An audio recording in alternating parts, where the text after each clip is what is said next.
Hello friends, welcome back. I am Raju stock analysis में आपका स्वागत है।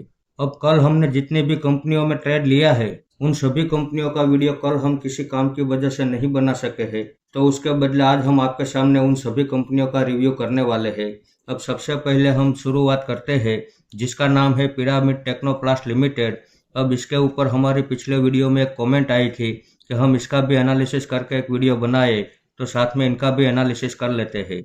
अब हमें कमेंट करने वाले हमारे व्यूवर्स को हम इतना ही बताना चाहेंगे कि इसके फंडामेंटल बहुत ही ज़्यादा शानदार है, लेकिन वही बात है कि हम सिर्फ और सिर्फ अच्छे फंडामेंटल देखकर किसी भी कंपनी में इन्वेस्टमेंट नहीं करते हैं। हम साथ में चार्ट पैटर्न देखते हैं और साथ में वैल्यूशन भी देखते हैं।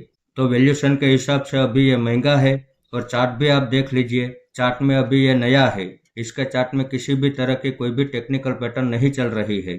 तो जब तक इसका चार्ट में कोई टेक्निकल पैटर्न नहीं बन जाती और जब तक इसके वैल्यूशन सस्ते नहीं हो जाते तब तक हमें इस कंपनी में वेट एंड वॉच करना चाहिए। वैसे इसके ऊपर हम नज़र बना के रखेंगे। जैसे ही ये वैल्यूशन में हमें सस्ता नज़र आएगा और जैसे ही इसके चार्ट में कोई टेक्निकल पैटर्न बनती हमें नज़र आएगी, उस दिन हम इस कंपनी में भी इन्वेस्टमेंट करेंगे और उस दिन आपके सामने डिटेल से इसका वीडियो बना के आ जाएंगे। तब तक इस कंपनी में वेट एंड वॉच करना ही सही रहेगा। आइए तो अब देखते हैं हमारा अगला स्टॉक जिसका नाम है महाराष्ट्र एपेक्स कॉरपोरेशन लिमिटेड। अब इस कंपनी में राइट इश्यू आ रहा है और इसकी रिकॉर्ड डेट है 20 मार्च। तो कल ही हमने इस कंपनी में से एग्जिट कर लिया है, जिसके स्क्रीनशॉट आप देख सकते हैं। वैसे इस कंपनी में हमने जब इन्वेस्टमेंट किया था और अभी हम देखें तो इसमें हमें तकरीबन 34% जितना प्रॉफिट तो मिल रहा है। बात यह नहीं है कि प्रॉफिट मिल रहा है इसलिए एग्जिट कर रहे हैं, बात यह है कि इसमें राइट इश्यू आ रहा है इसलिए एग्जिट कर रहे हैं। ये तो अच्छी बात है कि अभी हमें प्रॉफिट मिल रहा है, लेकिन अगर प्रॉफिट नहीं मिल रहा होता और उसके बदले हमें इसमें लॉस हो रहा होता फिर भी हम इस कंपनी में से एग्जिट हो जाते, क्योंकि ये हमारी पॉलिसी है कि हमारे पोर्टफोलियो में जितने भी शेयर है उन सभी कंपनियों में जब भी कोई राइट इश्यू आएगा तो हम उस कंपनी में से एग्जिट हो जाएंगे, चाहे उसमें हमें प्रॉफिट मिले या लॉस मिले, लेकिन उसमें से हम एग्जिट हो ही जाएंगे। हाँ, वापस जब हमें दोबारा ऐसा लगेगा कि अब हमें इस कंपनी में फिर से एंट्री लेना चाहिए तो हम फिर से इस कंपनी में एंट्री लेंगे और उस दिन आपके सामने डिटेल से इसका वीडियो बना के आ जाएंगे। अब 13 दिन पहले नेक्सम कैपिटल में भी यही हुआ था, उसमें भी राइट इश्यू आया था और हम उसमें से एग्जिट हो चुके थे। वैसे उसने भी हमें 18% जितना प्रॉफिट तो दिया था।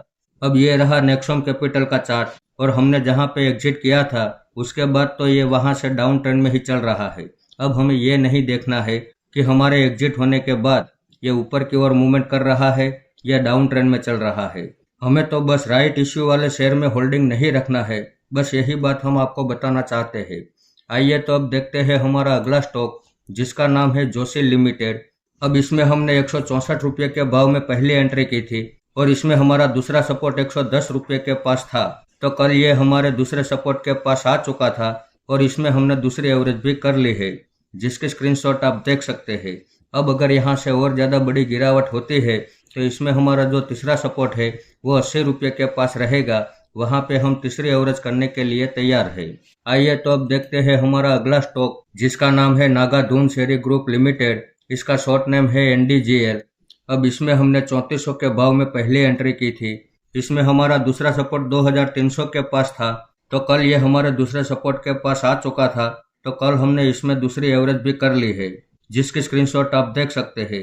अब अगर यहाँ से और ज़्यादा बड़ी गिरावट होती है तो इसमें हमारा जो तीसरा सपोर्ट है वो 1000 रुपये के पास रहेगा। 1000 के भाव में हम तीसरी एवरेज करने के लिए तैयार है। आइए तो अब देखते हैं हमारा अगला स्टॉक जिसका नाम है नीरज सीमेंट स्ट्रक्चरल्स लिमिटेड। अब इसमें हमने 35 रुपये के भाव में पहली एंट्री की थी और इसमें हमारा दूसरा सपोर्ट 25 रुपये के पास था। तो कल ये हमारे दूसरे सपोर्ट के पास आ चुका था, तो कल हमने इसमें दूसरी एवरेज भी कर ली है, जिसकी स्क्रीनशॉट आप देख सकते हैं। अब अगर यहाँ से और ज़्यादा बड़ी गिरावट होती है तो इसमें हमारा जो तीसरा सपोर्ट है वो 15 रुपये के पास रहेगा। 15 रुपये के भाव में हम तीसरी एवरेज करने के लिए तैयार है। आइए तो अब देखते हैं हमारा अगला स्टॉक जिसका नाम है नेक्टर लाइफ साइंस लिमिटेड। इसमें हमने पहली एंट्री 20 रुपये के भाव में की थी। इसमें हमारा दूसरा सपोर्ट 15 रुपये पे था, तो हमने वहाँ पे दूसरी एवरेज भी की थी और इसमें हमारा जो तीसरा सपोर्ट है वो 10 रुपये के पास था और कल ये 11 रुपये तक आ चुका था। तो इसमें हमने तीसरी एवरेज भी कर ली है, जिसके स्क्रीनशॉट आप देख सकते हैं।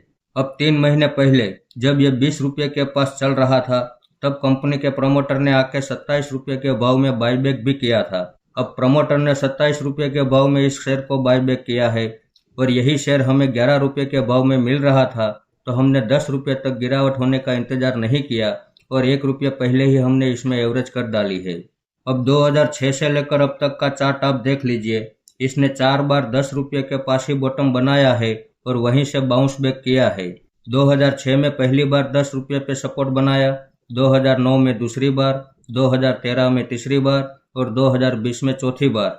अब 10 रुपये के पास बॉटम बना के ये ऊपर की ओर 30 रुपया, 35 रुपया, 40 रुपया, 45 रुपये तक ऊपर चला जाता है।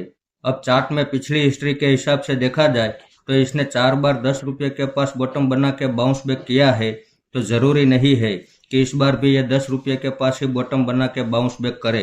अगर ऐसा होता है तो बड़ी अच्छी बात है, लेकिन ये भी हो सकता है कि इस बार ये 10 रुपये वाला सपोर्ट लेवल ब्रेक डाउन करके और ज़्यादा गिरावट करे, तो करने दो।